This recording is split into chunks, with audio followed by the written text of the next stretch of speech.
a level, yes it does, through different planning commissions. Like you could use the Delaware Valley Regional Planning Commission. They just threw out all their concerned citizen advocacy for their own anointed task force. So they will get what they want based upon the people that they've selected for their task force. It does not go down to what the citizen can do with their property without getting a permit, paying a fee, doing an inspection. We're losing our freedoms as individuals with our property rights, and I see this solidifying it. But you have to know that this plan actually leaves those kind of decisions at the local level where they belong. And that's the closest to the individual property rights. But that's done through economic development. They are, again, appointed and not elected. And that is where there is an issue. Right, so is there, we want to answer a question if you have it. I just wanted you to throw this all out. Any other question? Under the old plan, there was, I guess, some dictation from the state on when a public utility could charge for infrastructure. And, you know, and it grows, does that all go on? That was, if we're talking about the same thing, that regulation was challenged and thrown out.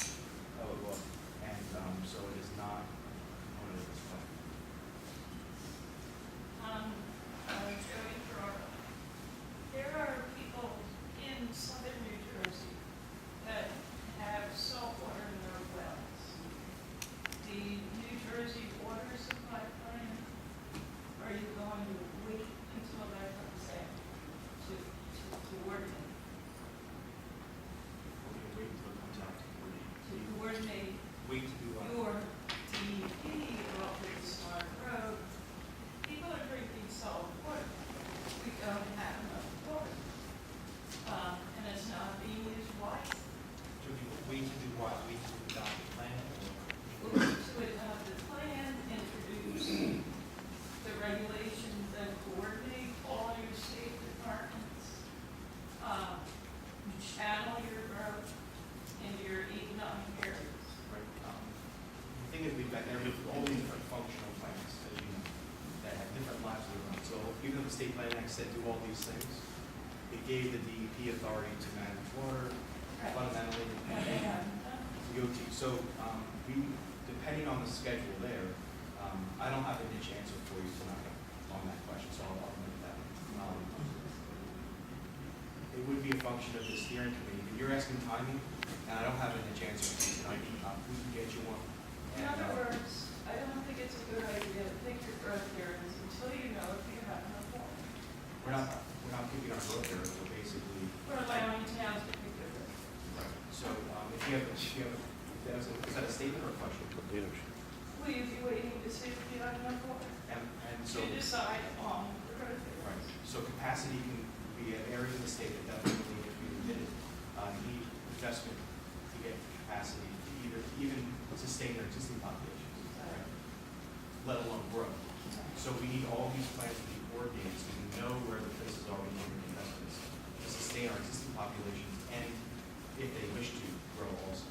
So that is one of the functional plans that we have to coordinate. And I don't have an answer for you on the timing. Hey, Dan? But Julie, Michelle's. Yeah, hi. I'm Michelle Sekerker from the Department of Environmental Protection, so I can help you a little bit. I can't give you a firm answer, but we're actually reviewing the water supply plan right now, and the plans will align. The idea of this is, the whole idea of state alignment of plans is, as we're reviewing it, the idea is that infrastructure matches where growth should happen. And so that's exactly what's going on. So in fact, I'm reviewing the supply plan, and we're hoping that it will be out over the course, definitely out over this year. It's going to go through a public process. You'll have an opportunity to see it, react to it, provide comment on it. But it is absolutely aligning to the direction of the state strategic plan, and it will be identifying infrastructure around the state and how we then marry that up to economic growth. Right. So You're welcome. Tonight's kind of a representation of how we're trying to do things differently here. We've got many of the key players in the room listening up front, and Jerry's going to wait till 7 to introduce everybody. We've got people in the room that have a level of authority, especially Secretary Fisher, that can, are listening tonight. They may not answer your question, we're going to answer your question, but this is truly an effort to try to align state government at the highest level. And we know that all of our agency heads know that they're not trying to hide the trend to avoid doing the hard work. There's a lot of hard work in it. Sir. Yes, Dan. You said that because smart growth and sustainable development have gotten bad names, you're not calling it that anymore. You've changed the name, but what else have you changed? I said that they become cliche terms. And I think we should stay away from cliches and stick to what we're going to do. So that's why we're basically saying targeted economic growth and being very serious about the companies in this state that we want to retain and attract, and put a geography behind that to make sure that the investments that we make support those industries so people in the state have a place to work, to pay their bills, and send their kids to school. And it's as simple as that. So it's my point to you was that we're trying to get past the cliches and try to get to work. Like the sewer service areas, and DEP's position on the water quality management plan in the sewer service areas runs very much counter to the state strategic plan in taking areas that have existing infrastructure out of use. And these are former commercial, industrial areas. Some are waterfront, port available on the Delaware River, and they're on portfolios for redevelopment with other commissions and regional multi-state commissions. And being a municipal representative, when these people find out that when their redeveloper comes in and does his soft cost analysis of the property, finds out it's not sewered, he's not sticking around, and the tax appraisal is going to go down on that property. So is there any anticipation, and this is, I know, a reoccurring theme over the last maybe 8 to 12 years at DEP, to actually combine the water and sewer people if you can get them in the same room, whether you have to lock the door or what?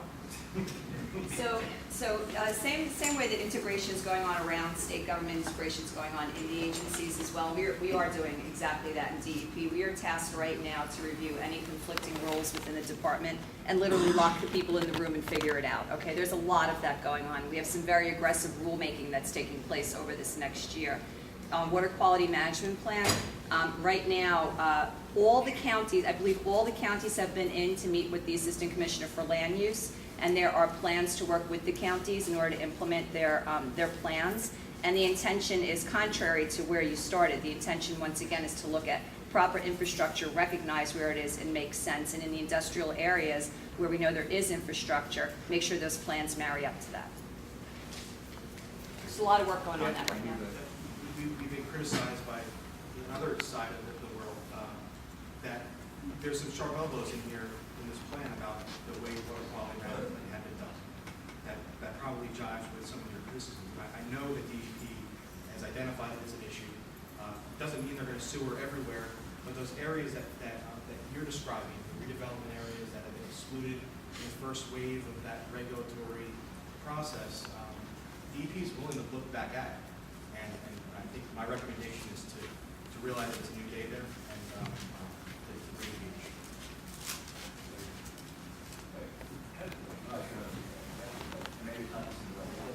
Where does the state fit in the revenue? Is the state to the point where they want to push to the point where some of these places they want to recover?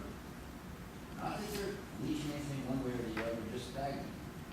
But the cost to develop the grade might cost 10 times taxpayers' money rather than going to some other place that doesn't. I mean, is it beneficial to put a small piece to say, look what we've done, when it costs the taxpayers 10 times? Because even though it's state funding or federal funding, grants, this, that, it's still taxpayers' money. But I've not heard anybody say anything about brownfields. I didn't know if that was part of anything to do with your state plan, or are they looking, and are they relaxed what their requirements are, since it is a brownfield? Brownfields are, in some ways, like a case-by-case story, right? Brownfields are part of a redevelopment strategy. And you're right, sometimes brownfields may not be suitable for redevelopment without extraordinary public expense that the the public is not going to commit. We say in the plan that planned greenfield development is appropriate in the state.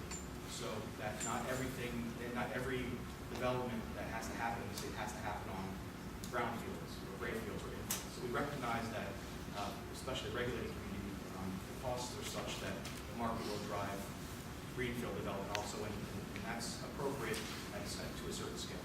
I don't think there's any place where you can actually a public input to say that when you say decide, it's just something all of a sudden one day you're not going to see that somebody's working on back A or back B is closed down for that. Yeah, you have to keep in mind too that brownfields, as Dan said, it's a variety of brownfields. Contamination could be anything from construction debris, which is minimal, to heavy metals. So the remediation for one may be, more doable. And also there's instances where private companies will come in if they want to develop that as part of a larger project, and they will pay for it, so it would be taxpayer funded. So again, it's something you would like to encourage. Certainly you want to get properties like that back on the tax rolls productive, but it has to be cost effective. Okay, so with that, let's get started. And Dan's going to call the names out, and we ask that you stand up, try and speak as clearly as possible so everybody can hear your comment. We'll get started. Mr. James Miller is number one. You're lucky day. Well, I got here last, so it's biblical. The first should be last, the last first. I have a brief statement I wanted to read into the record. The new emphasis on strategic planning presents an important opportunity to re-energize the state planning process. New tactics and new strategies are needed to infuse this process with the vitality that's lacked during the past decade, a time when paralysis has characterized planning functions at the state level. Examples abound. Wastewater management planning has been crippled by overly detailed rules, micromanagement of service area boundaries, and a lack of funding. Planning for affordable housing has been mired in the courts. Efforts to achieve efficient land use patterns have failed. We use more land per housing unit than we did prior to the adoption of the current state plan. The state has experimented with a number of implementation measures, centers designation, plan endorsement, the big map. None of these programs have achieved much besides generating reports. These measures all suffer from the same fatal flaw. They fail to make a realistic assessment of the capacity and resources required for their implementation.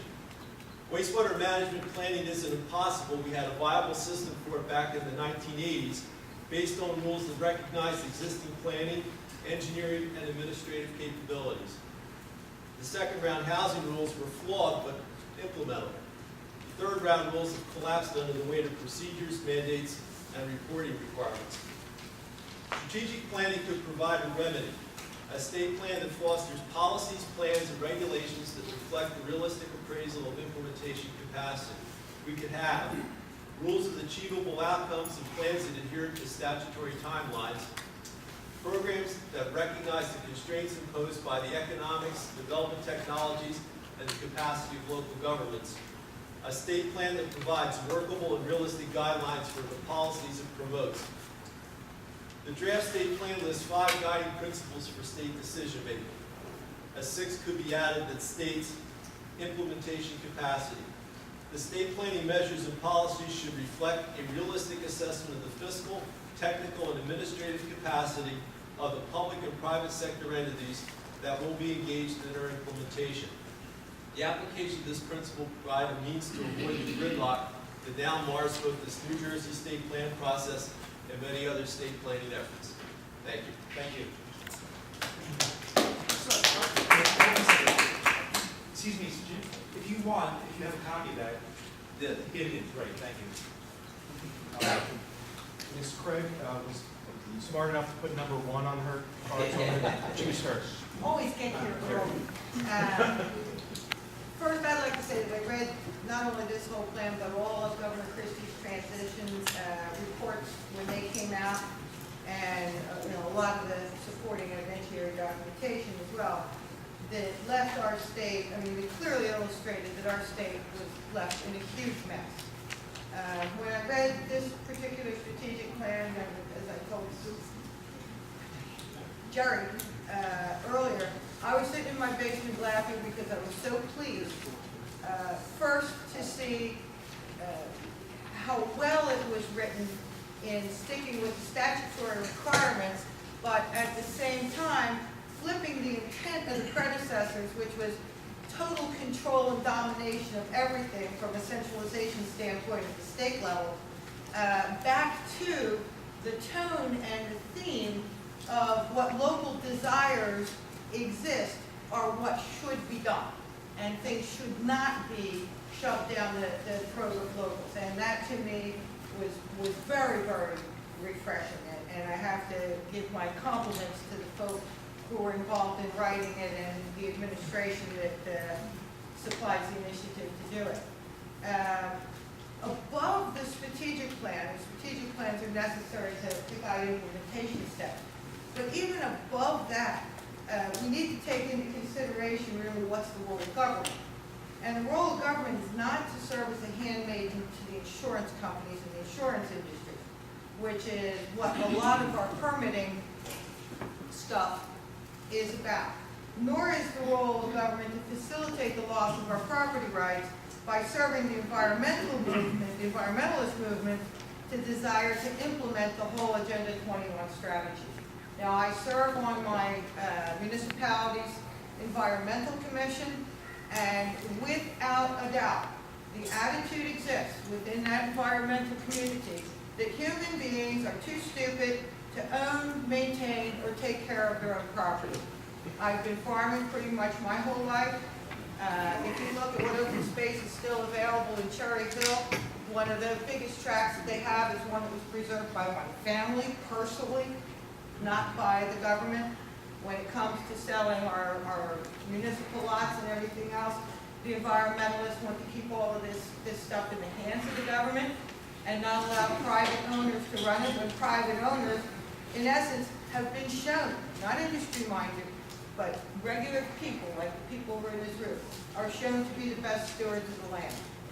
I'm very dedicated to preservation of open space, but I'm also a systems designer, and the methodologies that we utilize now to preserve open space are ridiculous. We have farmland assessment, of which I have to endure the pain of that every year. We have the tree steward programs and other things that require we pay government employees to get tax breaks to retain open space. The number one thing that drives the loss of our open space when it comes to private people owning it is the carrying cost. One of my recommendations for you to look into considering is to eliminate the farmland assessment program, eliminate the tree steward program, and any other program that requires a separate level of administration for open space, and look at your property tax rules that are standardized within the state and simply make the carrying cost of open space to be zero. Once the carrying cost of open space is zero, then private owners are not motivated to get rid of it because they can no longer afford to carry it. The other thing that I want to recommend that you look at when it comes to implementation, because the strategy is a guideline, it's not a set of implementation details, is look at the permitting requirements from the bottom first, from the smallest. When you approach the small things first, you can make great achievements rapidly. If you look at the permitting, and I went down and I picked this up because I'm going to build a barn, a horse barn, and the state wants us to get permits for siding for our house, for heat, for our water heaters and everything else. None of these things that we do to our private property are public health risks in any way. Therefore, the government should not be involved in it in any way. And these are regulatory, not statutory, so these are things that can be changed within the power of the executive branch, and they don't require you butt heads with the idiot Democrats in the legislature. Okay? So look at those permitting things, get rid of them, and that will leave a great burden on individuals who are trying to build things which will foster economic development, but were deterred by them. Thank you very much. That was a lot to digest. Andrew Denali. Daniele, thank you. Thank you. Hey, my name's Andrew Daniele. I'm from Monmouth County, and I did not hear the first half of this because of my own fault of lack of planning and the traffic and the weather and getting totally lost finding this place. I'm going to be working when you have the meeting in Monmouth County, so I wanted to make sure I attended this. As you asked, even though I didn't catch what you said, I will stick to the subject. And but please allow me to speak in generalities a little bit more. I'm totally opposed to this plan for one simple reason. As far as I can see, it just means more government in the lives of private citizens. As we all know, the bigger the government gets, whether it be federal, state, or local, the smaller the citizen gets. It's as simple as it is. We live in a crazy time in our nation's history. The government's taking over our healthcare. They're buying out banks. They're buying out auto industries. Speaking of the auto industry, I heard on the radio coming over here, Detroit for the past 50 years has been the most government-controlled city in our nation. Sir, we're going to have to stick to the state plan. Well, all right. Anything that the government gets its hands into, it messes up. And I don't think that we need the government getting in this part of our life. I just don't think that it's right for our rights to own property and do what we want with our property to be taken from us. And this is an insidious plan to take away our property rights. I'm not a lawyer. I know that this is all doublespeak to me. Yes. And I do not understand what is, why this is not on the airwaves and in the newspapers. Well, I do know why, because the news and the airwaves and the newspapers are all liberal. But for us decent Americans who are conservatives, this is another way of the government taking our rights. I'm not decent. Thank you. So, just for the record, your comment, would you give, I think, a specifically in there, so we know when we plan what you have a problem with? Sure. I look at this plan as a step towards the government saying what you can do with your land, where people can live and where they can't live. I think this is the first step in a much broader plan to take away our citizen rights. Next up is Matt Blake. Good evening, my name is Matt Blake. I represent the American Littoral Society, a coastal conservation program. In our opinion, this is not a state plan. It's a state that really needs more. State planning should provide predictable, unifying, common vision, policy, and implementation strategy across geography of the state and between levels of government, as well as between public and private sectors across a range of issues of importance to us as a state. The proposed plan doesn't meet this test primarily because by design it's a work in progress, meant to be added to by regional entities on the go. For example, the detailed plan on agency implementation are not slated to be developed for 3 years. In a state more densely developed than Japan, with more pavement and forests and more polluted rivers than any other state in this country, we shouldn't be replacing the urgency for critical planning with ever more delay unless we're willing to accept the diminished quality of life and lowered standard of living for our residents and children. In the absence of basic safeguards, unmanaged growth forces higher property taxes and other costs onto the public, while the sprawl destroys one rural economy after another. The proposed criteria-based approach is not a plan because it's not predictable for either local government or the public, and this is only exacerbated by the repeal of the current state plan map and lack of analysis of the capability of the state and regions to support growth for such essential public resources, including wildlife, water supply, roads, and wastewater treatment. The proposed plan fails to identify obvious and long-accepted tools needed to anticipate and evaluate and make decisions around critical issues with some level of confidence in outcome. And that just sets the stage for more chaos, more lawyers, and inefficiency at all levels. The glaring absence of any land use controls will only facilitate more costly sprawl development. which before the recession was eating up over 16,000 acres of precious remaining working farmland and forest per year. That's not sustainable because we're rapidly running out of land and water. If one thing is true in New Jersey, it's that tax increases always follow suburbanization. Unless the plan honestly works to reverse consumptive land use patterns, in a few short decades, there won't be any countryside left. Land use decisions in New Jersey need a map, the repeal of which shifts the debate of where growth should or shouldn't go from the existing public forums of cross-acceptance and plan endorsement to behind closed doors. Moreover, the criterion approaches as proposed can rationalize almost any decision to add growth areas or direct state taxpayer funds to an industry, be it a so-called redevelopment zone empty farmland, or sending sewers into an area a town would otherwise seek to conserve. On paper, the strategic plan recognizes how protecting the environment is essential to protecting the economy. But in reality, it fails to provide the necessary growth management tools needed to ensure that protection. We've only preserved about half of the best remaining farmland in New Jersey to preserve the continued economic vitality of agriculture. You're never going to preserve all that farmland, so you need a map to identify priorities, plus tools to make sure it happens. You can't ask the public to support preservation and then ask it to subsidize sending costly public sewers into the very areas that other state agencies trying to protect. That's the epitome of dumb growth, and it puts government at cross purposes. With only 1 million acres left to work with, we need to make better decisions about growth and preservation, lest we squander what little remains. Our region is expected to increase by 83% by the end of the century. What is the state doing to assure water supply for its future residents? Why hasn't the state released the long-completed new draft water supply master plan?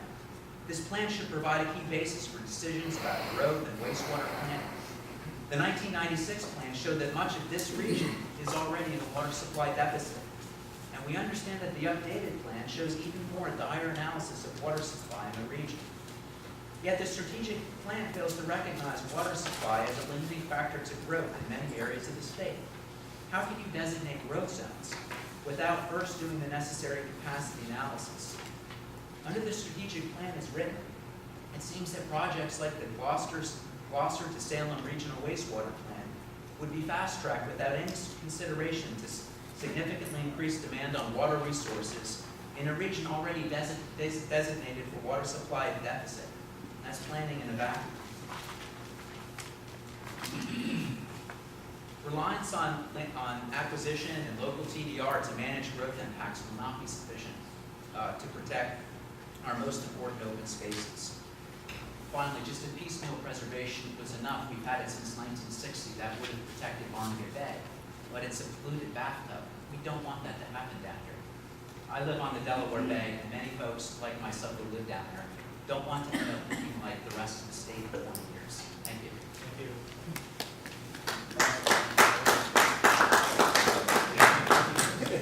Joseph Rowan. Say again? Joe Rulo. Joe Rulo. Left. Mark Terrible. Thank you, Dan. Sorry, that's a suit. Mr. Terrible. Thank you. Let me stand where I can be seen and heard. By the way, let me first also state that when I came in here and saw all the empty seats, minutes before we were scheduled to begin, I was afraid the only people here were the state officials. I'm glad to see so many other people came out tonight, even if you had a hard time finding the places I did. And by the way, I am from Monmouth County, Aberdeen, so I had a bit of a trip to here. Members of the New Jersey State Planning Commission, New Jersey residents in attendance, and members of the press, if any are here, this plan will affect residents and landowners across New Jersey. There are about 8.8 million residents, of whom probably 4 to 5 million are adults. If the other 5 halls are of similar size, and I wrote this after the last meeting in Stockton, so the numbers are maybe a little bit shaky, they're not too far off. Fewer than 2,000 people will be able to attend. That's 1/20th of 1% of the people who may be affected. If 1%, just 1% of the people whose life will be changed by this plan were to attend, There would be lines out the door and traffic would be backed up out to the roads. With just 4%, the crowd would fill MetLife Stadium. 1% would fill the New Jersey Performing Arts Center's largest hall 58 times over. Why are so few people in attendance? Are they unconcerned? Are they concerned but unable to come? Or are they unaware? Can they get here? These meetings are scheduled for workday evenings.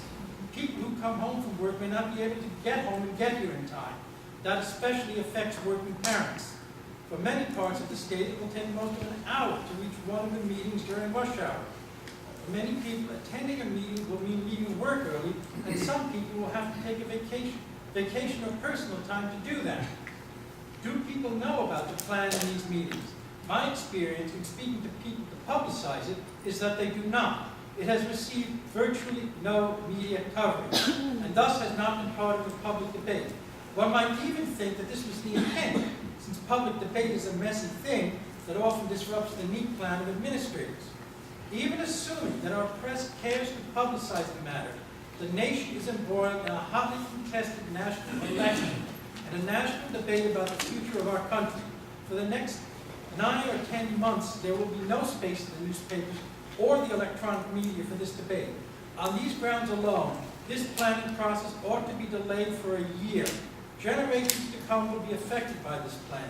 We can afford to wait a year to hold a true open debate, and we can afford to spend another year engaged in that debate. Anything less risks governing without the informed consent of the governed. Thank you, sir. And Mr. Schauffenberg, here's your copy. Mr. Larry Westman?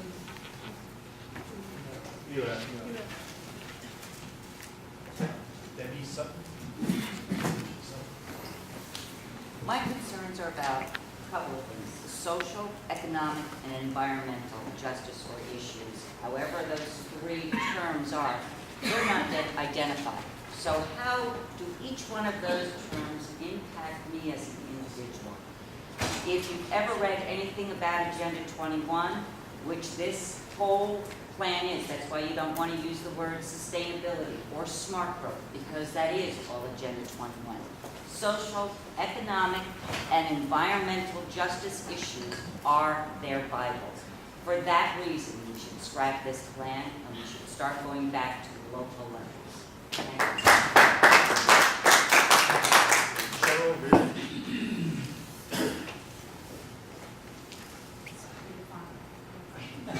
Good evening, my name is Cheryl Reardon, and I am the South Jersey Picture Project Director for the Association of New Jersey Environmental Commissions, ANJAC, and also serve as the Project Manager for the South Jersey Bayshore Coalition. Our organizations appreciate the opportunity to comment on the draft state development and redevelopment plan, especially with regard to its impact on the southwestern portion of the state. The draft final state plan is not a plan. It lacks most of the critical components necessary to plan for continued growth in New Jersey.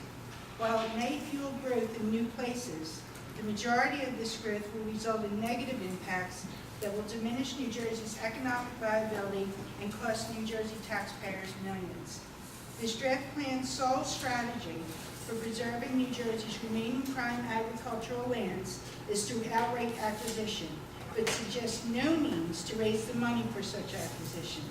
It sets no plan to limit growth in agricultural or non-growth areas, a death sentence for our farms in the Garden State, especially in the South Jersey region. Agribusiness jobs are long-term, good-paying jobs that have fueled South Jersey's economy and Main Street businesses for generations.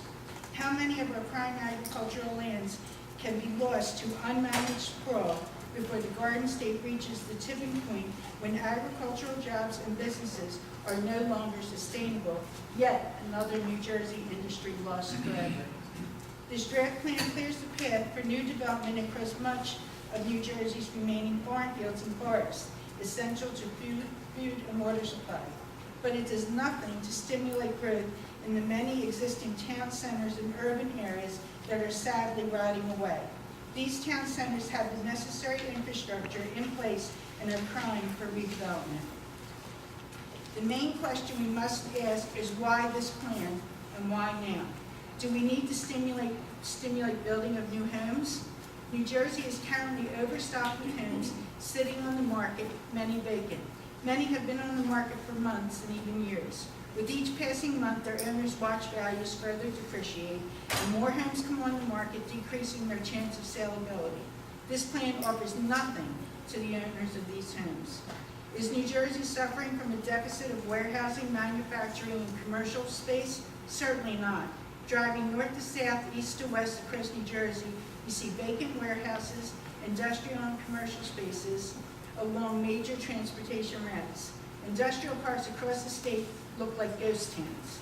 Take a stroll down main streets and town centers across our state, and you will see vacant storefronts and shopping centers with their anchor stores gone and vacancy rates over 50%. Again, why this plan and why now? To stimulate construction of more homes, warehouses, industrial and commercial spaces, and new growth centers will certainly add to the glut of vacancies in existing developed areas and depreciate values even further. The plan offers no strategies to encourage redevelopment or infill in areas with existing infrastructure. This is not a sound economic plan at any level. Who benefits from this plan?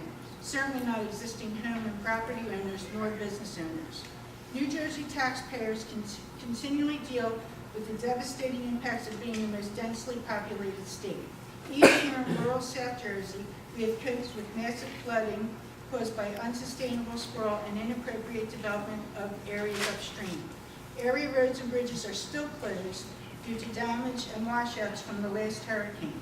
To allow development in inappropriate places will certainly add to more flooding, costing taxpayers more money.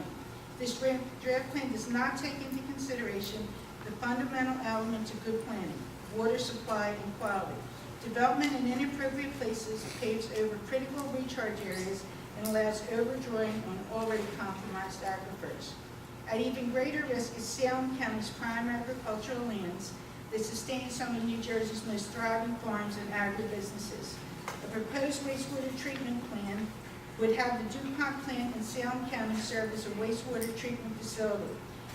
Existing sewer plants throughout Salem County would be converted to pumping stations connecting to DuPont for final treatment and disposal into the Delaware River.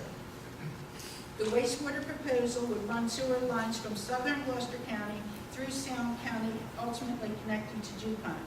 Pilesgrove Township, where I serve as a township committee woman and planning board member, serves as an example of the consequences of poor planning. With Woolwich Township, the fastest growing municipality in New Jersey on its northern border, Pilesgrove's prime agricultural lands have been under aggressive residential development pressure for over 10 years. Woolwich had been a thriving agricultural area prior to the last residential development boom when its ag lands were converted to housing developments. Now rows of those homes sit vacant. To avoid the same fate, Pilesgrove voters approved a dedicated tax to preserve agriculture and necessary open spaces. Pilesgrove spent tens of thousands of dollars on its farmland open space preservation plans, water quality management plan, and master plan revisions that met state requirements in the former state plan. However, this draft plan, coupled with the proposed DuPont plan, would bring miles of sewer pipeline through Pilesgrove Township to connect adjacent Woodstown borough's existing treatment plant to DuPont. Residential developers will be targeting agricultural areas within several municipalities along the sewer line path heading to DuPont. Decades of work and thousands of taxpayer dollars protecting agriculture, agribusiness would be flushed through the sewer lines as farmlands converted to large housing developments, more roads, more schools, more services, and more taxes. This draft plan is not effective at any level and certainly not economically. New Jersey needs a strong, cohesive state plan that provides a common vision, policy, and clear implementation strategy across the state and between levels of government. New Jersey needs a plan that discourages development that does not make sense. A plan that provides for redevelopment of our existing decaying town centers. New Jersey needs a plan that promotes reuse of abundant vacant warehouse and industrial spaces. New Jersey needs a plan that protects investments already made. New Jersey needs a plan that includes the fundamental tools to chart a sustainable course and not fuel more sprawl and degradation that will cost New Jersey taxpayers millions in unending taxes. Thank you very much.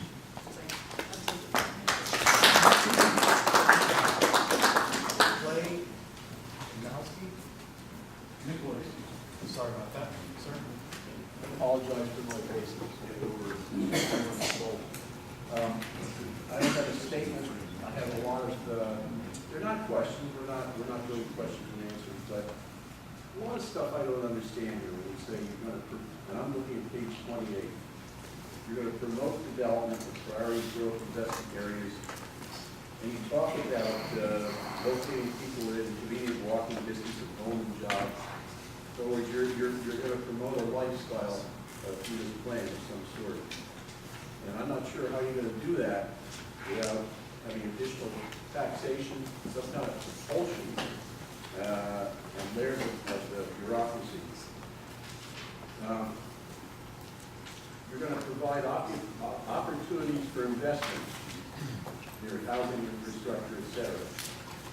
I don't understand how government, growth, and you said we were growth twice.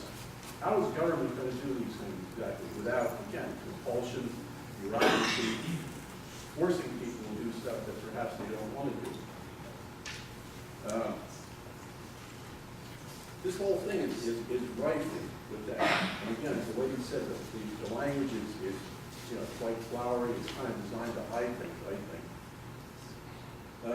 You're going to ensure healthy places and the quality of preserved land. Now, preserved land, every time all these programs that we have to preserve land make other land cost more.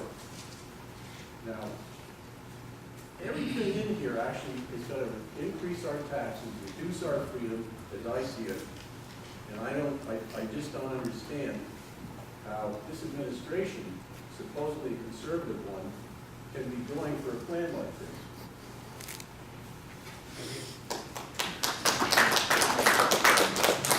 Jody Ferrara? I gave one to my friends. Tom Desker? Okay. Thanks. Thomas Dixon? Thank you. No, I'm serious. If you feel compelled later to say anything, we can call you back. George Downton? Hi, I live over in Woodbury, New Jersey, and I used to work in county government back in '71. And I noticed they had just gone from the big board to the small board of the board of chosen freeholders, which diluted it, which gave us autocratic rule, et cetera. George, excuse me, this is going to be about the state plan, right? Yes, it is. I'm leading into it. This is a preamble. What I'm specifically addressing is this. You've lost your freeholders, property owners, participating in government. You've lost the municipality's freeholder, local resident, who owns a good chunk of land, such as a farm, a golf course, or whatever, from participating in government. You have to go to Woodbury, you've got 7 freeholders, a couple of which they grew up out of county. So in order to improve the plan, I suggest that you get a hierarchy of at least one freeholder in every municipality. In other words, they own their land outright, and they're on a commission, so when they see the water, sewer, and electric coming by, they get to vote. And they represent the interest of the landowner, and it'll keep the system that we've created in 1780, whatever, 81, 83, whatever, to function. You don't have private property owners participating. In this plan, what I see is the state communicates with the county communicates with the municipality communicates with the state. Where is the landowner? You know, I own 63 acres in Paulsboro, outright. But I can't even vote in the town. Now that's bizarre. Somebody on a bench, sleeping 2 nights before, can vote for the mayor in Paulsboro, but somebody who owns 9% of the land can't vote at all. Can't talk about development. Because if you haven't made a campaign contribution to some elected official, he's not going to let you talk, or she's not going to let you talk. So that's what I'm suggesting on the plan. You get 565 municipalities, whatever the number is, and you build this organization. So wherever you build a regional organization, you know, I understand that the UN is going to meet in June. You're going to approve the plan by April or May. So we're going to have Agenda 21 with whatever emissary dealing with this. And we also just got a contract with Chris Christie and the People's Republic of China to do economic development. And I'm faced with a free trade zone right here in Paulsboro. This has been planned since like '92 when the last time the UN met on Agenda 21. There's a distinct pattern. Besides that, an executive order was just issued by POTUS, President of the United States, I think 6 or 9 February, which talks about worldwide economic development. This isn't a conspiracy, it's a reality. They're organizing to take people's private property, which when they take it, all they do is they take the future interests. They're turning this into a mobile home park where you cannot move out. So, we have 80 homes for sale in Woodbury. George Norcross is dispersing Camden into all the municipalities around it. He's solving the problem in Camden by just moving it out. The already owned town owns 50% of the real estate in Camden. So is this to the benefit of the surrounding municipalities to bring in people who can't make a living? And, there's another bill. The Democrats are now sponsoring a bill, I think 2 days ago, in the Assembly that discusses we're going to take all of the foreclosed homes. So you're taking away.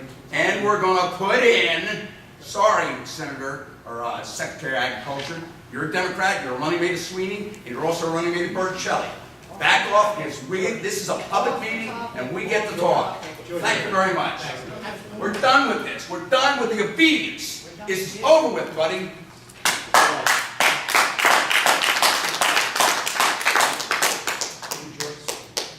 Sorry. Okay. I'll try to address some specific concerns. And also, I will be bringing many of our concerns back to you in writing. Looking at the concept of your regional innovation clusters, we're just concerned in Salem County that we have a balanced approach to those priority areas. In 2004, the county, through funding from your predecessor office, prepared a smart growth plan, the Route 295 Turnpike Corridor. And that plan, again, we offer that, it should be in your office, but we offer that as information to be used as you're planning and preparing the subsequent documents that will come from this plan.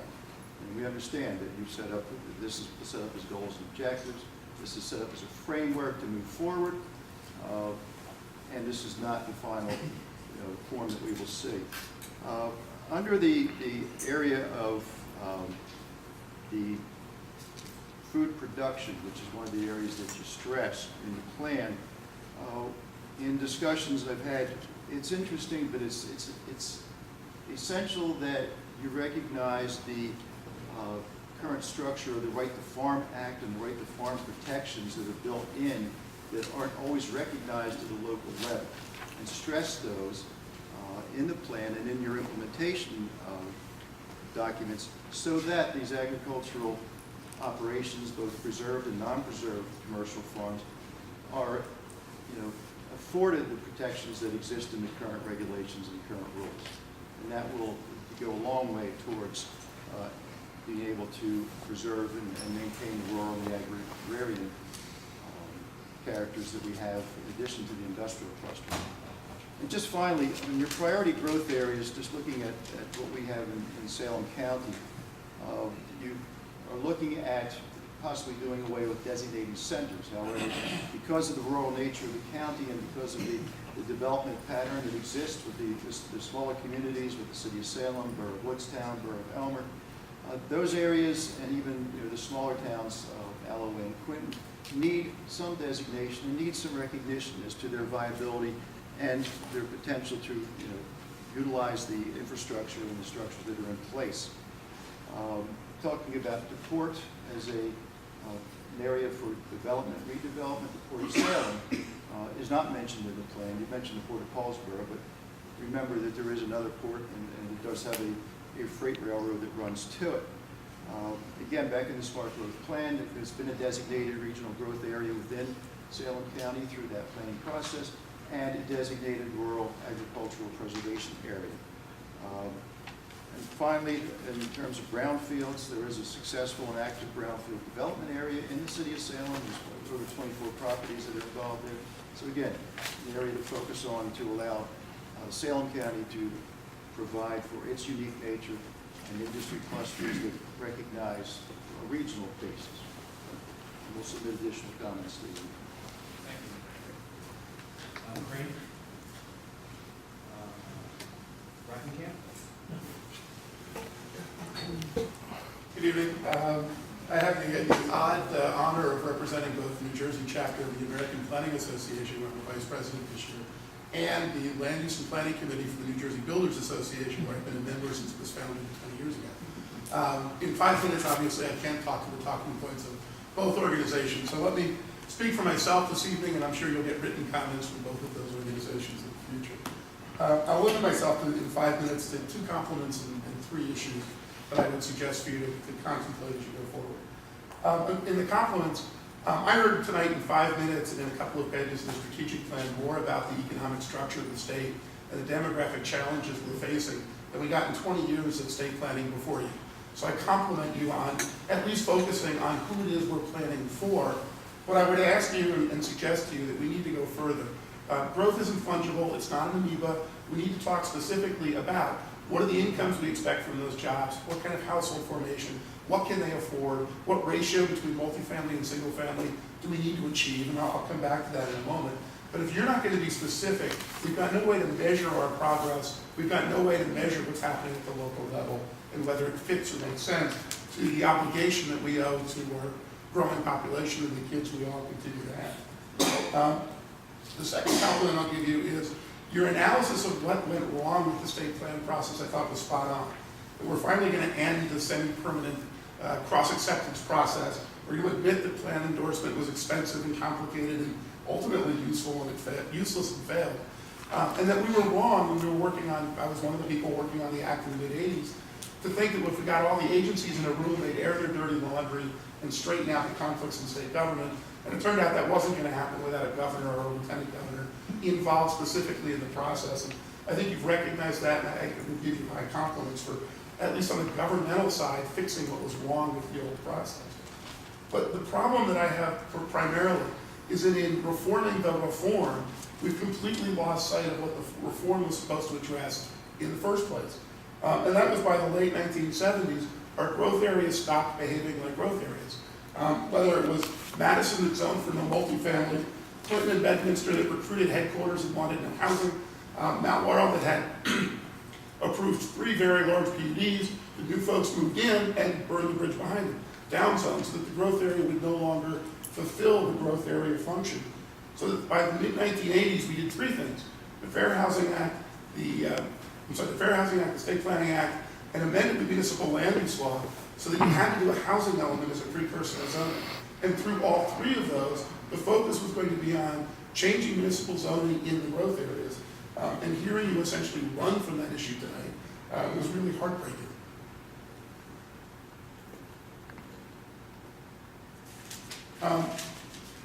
Specifically, the role of the map, and here I agree with Mr. Blake, and that may sound surprising when you agree so little, but I think the map is a critical element. For those of you who are concerned that this is a new initiative and state government is coming into your lives, the reality is state government's already done that through a whole series of regulatory programs. The map is the only tool we have to put those all on the same page, look at the outcome, and decide collectively whether we got it right.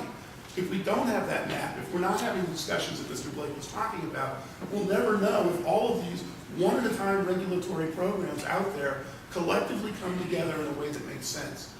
The map is our only way to introduce planning into the regulatory process that we have. We're still going to have maps, a bunch of them. We're still going to fight over where sewer and water goes, but we're not going to have a place where it all comes together for that conversation to talk about planning and goals and the important issues rather than just regulation. And I think the other specific thing is what's happening in the discussion and approach to growth areas. Under the old system, and I know I'm in the weeds, but this is a critical issue, we had planning area 1, planning area 2, and centers, and I think you've done an appropriate thing by saying state government's going to have a priority area where you're going to spend your money and all of your efforts. And that's primarily planning area 1 and some of the centers. And what essentially is being left out is planning area 2. And the comments that you're going to get back from the New Jersey chapter from the builders is, let's get all of the old growth designations under the state plan into your priority category. I'd suggest to you that you'd be far better off served trying to figure out what the alternative growth area really is. And what I would suggest to you is that you set up a process by saying, we're going to tell you where the priorities are, and then we're going to go into this process in which we're going to expect growth areas to volunteer to be growth areas, when we've got a 30-year track record that they're absolutely not going to do that for all of the secondary growth areas. I think the state government has a responsibility to tell us both the priority and secondary growth areas as part of the state plan. You're making exactly the same error that they made in the late 80s, early 90s, when they said, well, we've run out of time to do centers, we'll do a center designation process. We'll do a plan endorsement process that failed. This process that you've created is essentially plan endorsement 2.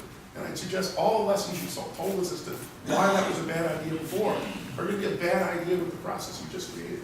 I think you have an obligation to say priority area A, or whatever you're going to call it, secondary area B, and you have the onus to tell us where those areas are through your process and not throw it off into the future. So I think I've burned up my 5 minutes. I'll stop there for tonight. And it has affected the town in Woodbury Heights, Gloucester County. Excuse me, ma'am, does this have to do with the state plan, the state strategic? Yes, it does. This Okay. is, when we're planning with, it has to do with affordable housing, which is part of the state plan. And this is what happened in Woodbury Heights, a 1 square mile town, an established town, and they happen to have a train going through their town, which is part of that light rail system from Camden to Glassboro. Now, this town was told they needed 3 housing centers for affordable housing. They agreed to build senior citizen housing near the train tracks. The builder got approval for this and then came in and asked to change it to affordable housing because we have enough senior citizen housing units in New Jersey. So now what the residents did not want, they ended up getting shoved down their throats anyway, which was affordable housing, a multi-unit complex right by the train tracks, which is going to affect their schools, their school tax. This is part of the state plan. This is why the state needs to get out of it and let the towns do what they know best. They know their own town, they know the area better, they know what they can afford, and this is how you have the towns competing with each other. They want people to move to their towns and bring their tax dollars with them. But when you try to micromanage everyone's life and monitor all human activity like the state plan does, and there's a state plan like this in every state around the country, this is what happens, unintended consequences. So I'm asking just to toss the whole plan out.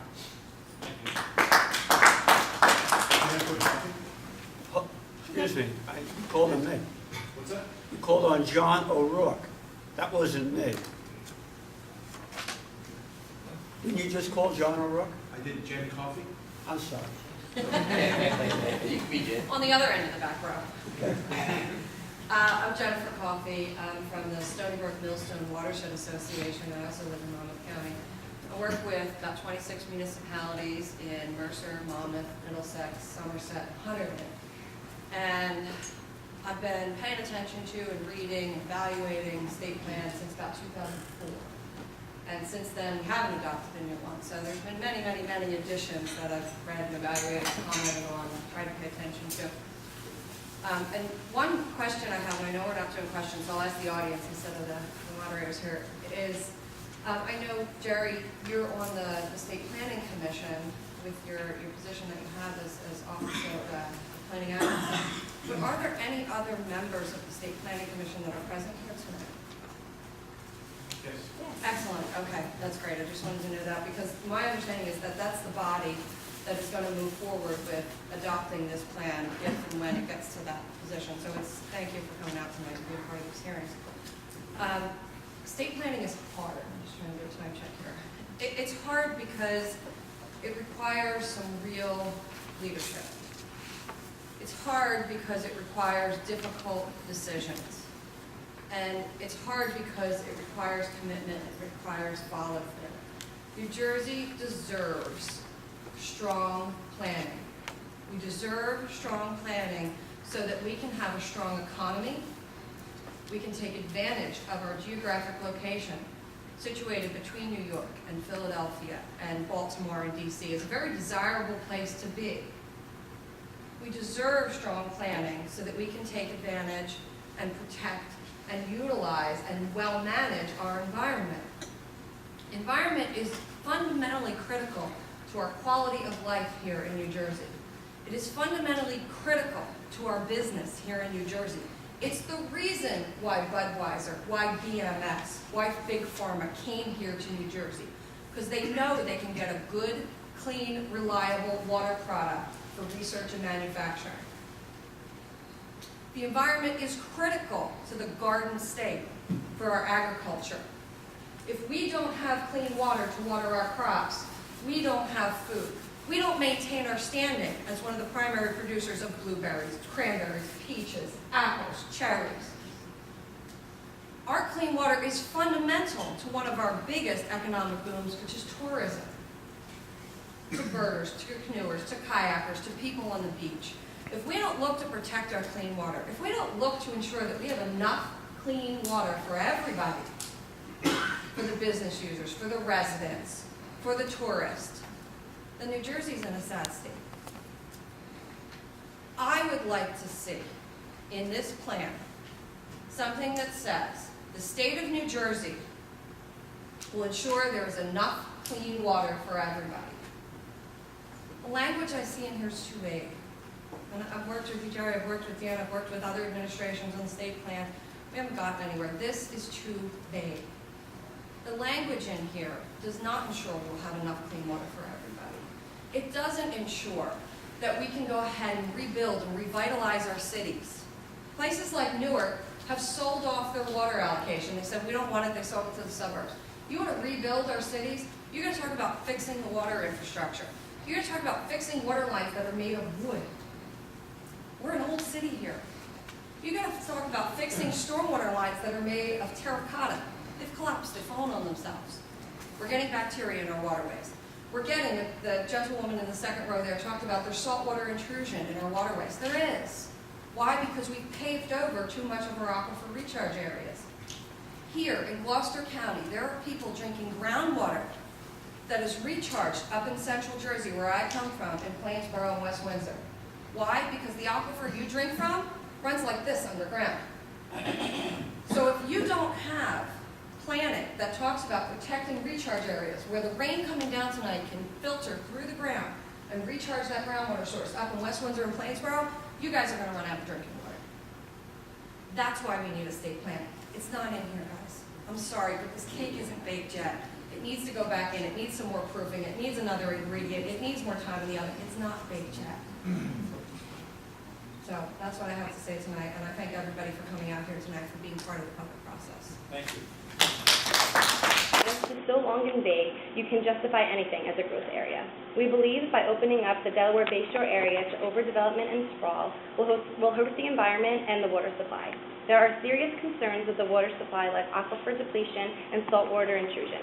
By adding pavement and pumping water, this will cause a great decline in water, with farmers potentially only being left with salt water for their crops and residents with salt water to drink. Our other concerns that we have with the state strategic plan include that it repeals the water quality management plan rules. It overrides the existing WQMP promoting sprawl and overdevelopment in environmentally sensitive areas. It does this by stating that the WQMP hinders the ability of municipalities to have economic growth. It also eliminates the landscape project. The plan inappropriately attacks the science behind the award-winning and court-upheld DEP landscape project. This program identifies threatened and endangered species habitat and is the basis for many DEP regulations such as flood hazards and stream buffer rules. It also weakens environmental protections. Economic considerations are not supposed to trump environmental protections and public health. The plan states that all state agency plans and rules have to conform to the strategic plan's economic goals, even if this puts the agency in conflict with existing regulations to protect our environment. It also removes non-growth areas. The State Planning Act prioritizes protecting environmentally sensitive areas and targeting growth for redevelopment, while the State Strategic Plan turns virtually the entire state into a growth area. Planning areas 4 and 5 have been eliminated, and only land protected with Green Acres funding or through regional planning is not targeted for future growth. In conclusion, it blocks the Green Acres funds. Under this plan, if a town, county, or the Green Acres program wanted to buy a piece of property for open space that was in a growth area, they would not be able to get Green Acres funds. The Green Acres plans and funding mechanism would be subservient to the state strategic plan. All in all, what the state needs is a strong state plan, and this is not a strong state plan. Changes need to be made, and we need to add a stronger environmental protections. Thank you. Thank you. John Ryder? Hi, I'm John Reiser. I just wanted to say the plan itself, one of the things I got out of this strategic plan was an emphasis for state government entities to work together better. And I applaud you for that, because I think that a lot of people, which is probably evidenced whenever you talk to anyone about planning, they really don't understand the complexity and sometimes needlessly complex nature of planning, especially at the state level. Having state government work together more efficiently, more effectively is important, but also having buy-in from local community people is crucial, even if it's just a better form of outreach from your office as to how the state plan actually affects individuals. I also would like to echo what Craig Rayenkamp has stated in regards to the state plan map. I feel that by saying in very nebulous terms, we're going to have investment areas and growth areas without having them depicted and delineated in some sort of static form. I should say static in the sense that it gets published for a state and time, but it should be dynamic and ever-changing for the needs of the people in the state of New Jersey. If we don't have the areas that we want to see succeed and the areas that we want to cherish and preserve outlined in some form, planning is continuously going to be this specter of government involvement in people's daily lives. It needs to be published, it needs to be clear, and it needs to be explained to people in common layman's terms. Michael Pollan is an author. He wrote The Omnivore's Dilemma. He starts off by saying, giving you probably the most concise dietary advice ever. Eat. Not too much, mostly plants.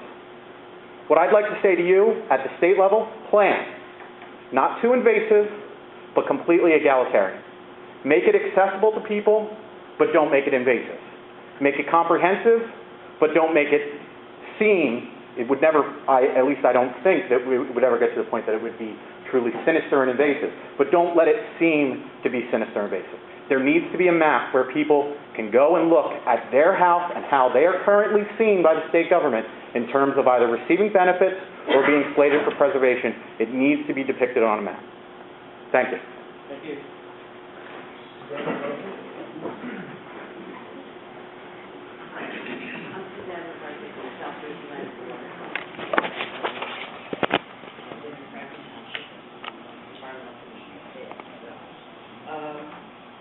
I think there's some good things with this state plan. I think it tries to focus attention in areas that need it, and it does identify what some of the problems have been. I think, however, that disposing of the existing state plan in that state, I think that this should have been a way to improve the existing state plan. Kind of throwing the baby out with the bathwater. There's been an awful lot learned from that state planning process. There's an awful lot of good stuff in it, and it's been evaluated. You put those documents up on your website. You actually look at them. There's all kinds of comments, suggestions, and the like that have been explored in detail. I think they should have been used to improve the existing state plan rather than creating what is considered a new plan that to me is not a plan. It's a plan to plan. It basically is saying, we will outline these priorities, we will get Green Acres to devise these criteria, we will do this. Until you have them, it's not a plan, because you really can't respond to it very effectively. I think also that land use is essential in a state plan. I think dropping land use because it's difficult and it's actually conducted on the municipal level is a really bad idea, because municipalities, while they may have the authority to make decisions about land use, can't really plan it for the state. They can only plan for their own community. They do need to be listened to. Their plans need to be incorporated. but they can't have a larger vision for the region. They can't really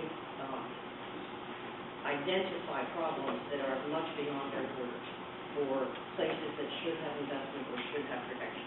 Counties can't really do it either because a lot of areas are without county boundaries. They can do it better than municipalities perhaps, but I think the state should be looking at land use. It never was regulated, it never had the authority to do it, but the guidance that the state plan offered, I think, was quite valuable. And I think getting rid of the designated planning areas puts everybody out in nowheresville. We just no longer know how to proceed. It's too radical a change without the specificity that's needed to go with it. If you're going to replace one system with another, you need to be much more detailed about the specifics, which is one of the main problems that I have with the plan, with the strategic plan. Part of the difficulty with cross-acceptance, which I didn't think was that terrible a process, personally, but it included a lot of people. And if you look at all the things the county summarized and put together for you, it actually ended up with very specific recommendations. But part of the problem had to do with this conflict between state agencies and state regulations. I really think. I thought that was classic in Salem, where you had areas designated as planning area 4, or that were being suggested to be pulled out of planning area 2 or 3 at that time, that were also not in the ADA, the Ag Development Area, and therefore a farmer had no choice that they couldn't sell their land really if they were following the guidelines of the state plan, or the municipality was, and they couldn't also preserve their land because they weren't in the Ag Development Area, which, by the way, I think Ag Development Areas are ridiculous. I think all farmland should be in an Ag Development Area, period. If a farmer wants to preserve, and if the town agrees, and regardless of where it is, I think that's fine. The state may prioritize what it wants to put the money out for to clusters, which they do in planning incentive grants now on both the county and municipal level and at the SACC. But I don't see why we have to limit Ag Development Areas to 90% of all farms. Because you leave out a lot of farms that are valuable, like the ones in Carney's Point or Woods Township in Salem, as an example. Another feature I like about this state strategic plan is things like trying to utilize the advice regarding TDR, transfer of development rights. That's where the lack of coordination between agencies has really been a huge problem, and I think is an important thing to resolve. Basically, my main objection to what is reported so far is that this is not a holistic plan. It is not looking at the resources that we have now in detail. It talks about the landscape project. It's doing broad data. Not to me, it's not. It's a good first step. It needs direction in areas. They're coming out with another version this spring, hopefully this spring. It gets corrected, has a process for correction. I think we need to look at all the resources. We can't build a plan if we don't know the resources, one. And two, we certainly need to incorporate water supply. That water supply plan, it's ridiculous it wasn't put out years ago. And what's happened lately with the wastewater management planning is also absurd. Basically, without looking at the resources, taking a holistic approach, and basically, those are my main problems with the existing strategic plan. If it hasn't done those things, and that you can't build a decent plan without them. I do agree with some of the more specific criteria that are listed, but you have to get a great deal more specific still in order for it to be a comprehensive and useful plan. And finally, land preservation cannot rely strictly on acquisition dollars, whether it's farmland or open space. You have to have a variety of tools, and it is just not going to be able to do it. The SADC strategic plan for agriculture recognizes that clearly, and it has one strategy of being support to the ag industry. We've got to do that in a variety of ways throughout the planning. We've got to have many tools. Thanks. Julia Award.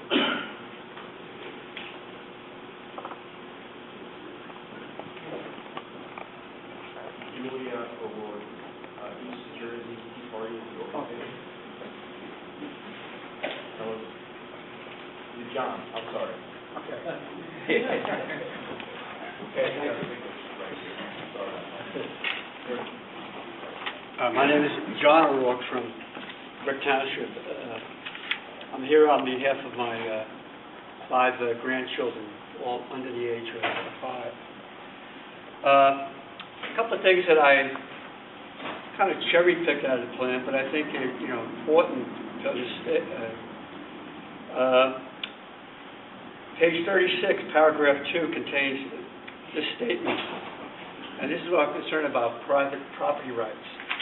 Private property owners must face unpredictable and changing conditions as they pursue the highest and best use of their land under current laws. And I'm saying, property owners must, this is the thing that concerns me about one of the things anyway. Also, I noticed that there are 10 garden state values, and I'm just wondering, who was who determined what these garden state values were? Was there any kind of survey done? Another thing, if I'm correct, that this plan proposes a governance council with a membership of 36 seats on this council, which includes 13 counties. Thought there were 21 in the state. 5 cities, which are most of the big cities: Elizabeth, Newark, New Brunswick, Jersey City, Paterson, and some non-governmental agencies. I'm just wondering, how much do we know about New Jersey Future? Sir, Plan Smart. I want to just wait on the conversation. You're referencing a grant Yes. for the North Jersey region? Which is part of this plan, right? It's not part of this plan, no, it's a separate grant. Okay. Yes, just wanted to make sure we cleared the air and made sure that we had a good conversation today. Okay. Just wanted to clarify for you. Okay. All right. I was concerned if that was the case. I was concerned that local governments were ceding their authority to some of these, what we call a different kind of government. Okay. Thank you. Thank you. Francis Rappa? Thank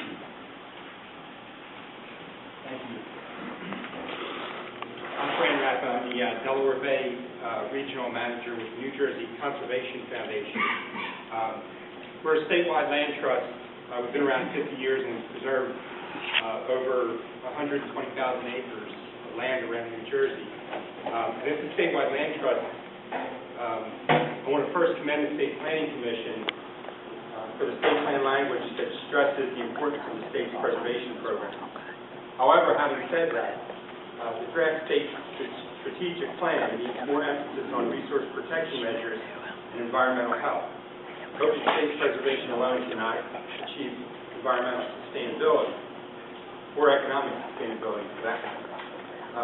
We also oppose the elimination of resource-based goals and policy objectives, infrastructure investment guidance, community design standards as they previously existed in the state plan. The 2002 state plan provided clear direction to municipalities and other planning entities on how the plans were to achieve sustainable, cost-efficient, and orderly growth. But this plan does not. In the end, as a few have pointed out tonight, there will be maps. I mean, there will be priority investment areas of various sorts, and those areas will have to be represented geographically on maps. So to say that you're doing away with the state policy maps is really inconsistent with the direction that the strategic plan is going in the first place. In addition, it's unfair and responsible to refer to the landscape project data as flawed. Landscape data is supported by verifiable sightings of rare species and science-based criteria. And this type of misleading language should really not be in the plan. Again, in the current 2002 plan, or I should say, the current 2002 plan is not perfect. Does it warrant throwing it out entirely? Absolutely not. The 2002 plan represents years of consensus building with local stakeholders and countless other organizations. It's a work in progress, however, it was not fully implemented at the state agency level. Interagency coordination was lacking and the plan endorsement process was too complicated. For example, The water quality management planning rules attempted to provide a holistic approach to capacity-based planning by looking at the ability of natural systems to sustain growth, but full implementation was continually stalled.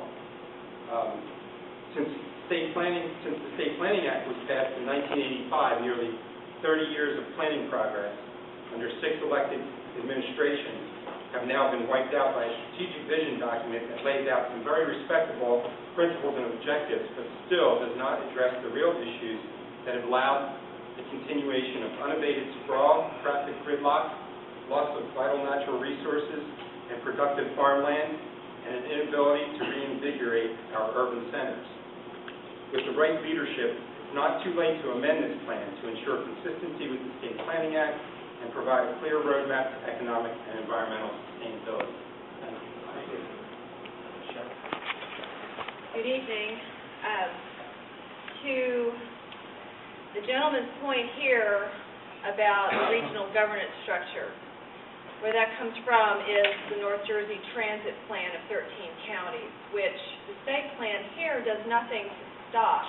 This goes to one of my primary problems with this plan, although there are some good things in it. One of the flaws I find is that in the Garden State values, we don't preserve and protect our private property rights. It's very true, without property, there can be no liberty and no prosperity, no affluence for us to build on. If we seek to preserve our farms, then if we can't do what we want with them because our development rights have been seized by conservation easements through some other plan, then how are we going to continue with a prosperous state? The answer is we cannot. Particularly if the tax dollars that are collected around the state are then drawn up and put into concentrated areas or dense urban development, taking that money out of our communities, it takes it away from our schools, our police, and our fire. So in the name of some undefined term called sustainability, we're making tremendous sacrifice. I, too, would like to see a few things clarified in this plan, as I heard one other person state. I'd like to see some definitions put in there. What do we mean by growth? What do we mean by sprawl? When do we know that sprawl is sprawl? When do we know what we're talking about? What is sustainable? I know what is not sustainable. I've seen definitions of that. A lot of what we have here would be considered by those definitions to be unsustainable. Is that what we mean? I think that needs to be clarified. Specifically, going to the plan, I'm just looking at the executive summary. I had some questions, and I don't know if you're taking questions because I had to drive a while to get down here, but maybe we can follow up later. What data supports the conclusion that the process of planning for and regulating physical development hampers the state's ability to compete? If the state is in a sad state right now, as I heard someone say, maybe it's because there's been too much government intervention. Do we need to plan everything at a state level? If there's one thing that I do like, there are a couple things. One of the things I do like about the plan is that it doesn't try to micromanage everything, which is good from the current plan. But there's a lot of space in there for subsequent abuse by other plans, particularly at the regional level. The appropriate place for planning is where the property ownership lies. I see people here representing various groups. I'm not representing a group. I'm representing a person who actually owns a piece of land. And I don't have a lobbyist who speaks for me. I don't have a lobbyist who stands up and says, oh, but we want this and this, who's paid and sits in the office of somebody and can speak when I'm at work so that I can go back and pay my property taxes, so they can come and be collected up and get shipped off to some other place to build some community because it's supposed to be sustainable. I don't like that. I'd like to see the plan address that issue because I think it is an issue. It's going to increase in importance. Another thing I had a question about is I thought my quality of life is pretty good right now, but when I was reading this, and of course I live in Monmouth County and not everybody has a great place where they call home. I love where I live. I love it. It's beautiful. But I saw here in the plan that it talks about how our quality of life is not high and that we're fighting because we're having a diminishing quality of life. And I just thought, that's just not true. So what is this plan actually based on? Everybody I've talked to thinks their quality of life is pretty good. So why are we trying to fight a diminishing quality of life when, frankly, I don't really see it diminishing? What I see diminishing is things like earning power, because people are leaving the state in droves. We've talked about planning for growth. The question I have is, what growth? Are we growing? We just lost a congressional district. 331,000 people left the state in the last 10 years. $14 billion of wealth. What growth? We're growing? How and where and why? Do we have data behind that? Because I'd like to see it. What data do we have to support the growth that's planned for the next 10 to 15 years? You want to address that now, or should we talk about it later? This is the comment period, so we can Okay. have this around later on. I've asked for data before, and I haven't gotten it yet, and I really would like to see that, because this has been in my comments. If we are to look at the state as a whole, then we need to look at our governance structures that are already in place. And the governance structures that are already in place include our counties and our municipalities. These are where we, as people, individuals, have power. I don't have a lobbyist that sits in somebody's office and talks all day. All I have is an elected official who can come and speak for me. And that's at the municipal level, that's at my city council, that's at my county freeholders. So when that's taken away from me by a top-down plan at the state level, I don't have a voice anymore. And I feel this plan takes away my voice, and I'd like to see that addressed. Thank you. Thank you.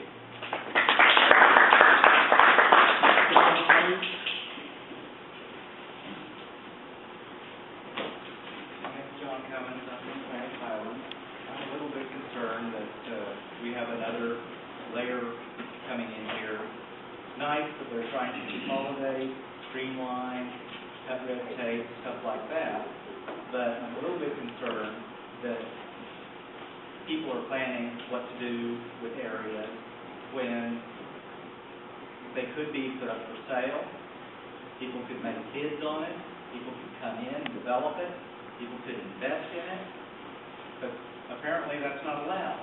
We need to do this strange growth that's mandated from afar. I don't even think this comes from the United States. But sustainable development, is that our idea? Is it sustainable?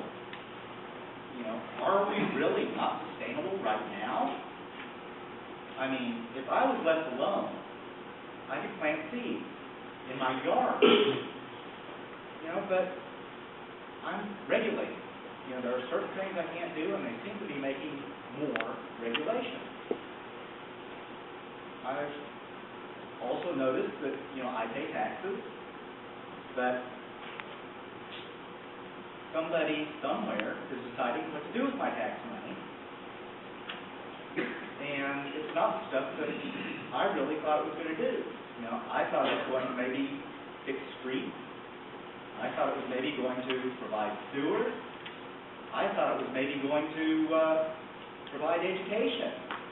But no, they take our money and they plan to do interesting things with it, like, well, gee, let's take a whole bunch of money and send it over here, and we'll do something with it. Maybe we can get some grants from somebody else, get some more money and put it here. And amazingly, graft and greed tends to show up and go for the money, and we're left with squat, or worse, we're left with damage. And, you know, it's a recipe for greed when you start poking money at things instead of letting people come and bring money. Let them invest. Let them build. Who wouldn't like to have an engineering center in the middle of Newark or Camden with all this land around it? Housing is available, but with the center there, you could actually have money. People would work, people would invest, people would build, and you don't have to tell them what to build, where to build, how to build it. If somebody wants to build in an eco zone, they better be an eco nut, okay? They probably know how to build. Somebody could live in a shack near a creek, as long as they didn't, decide to run an oil pipeline and dump it in, they could live cleanly by learning.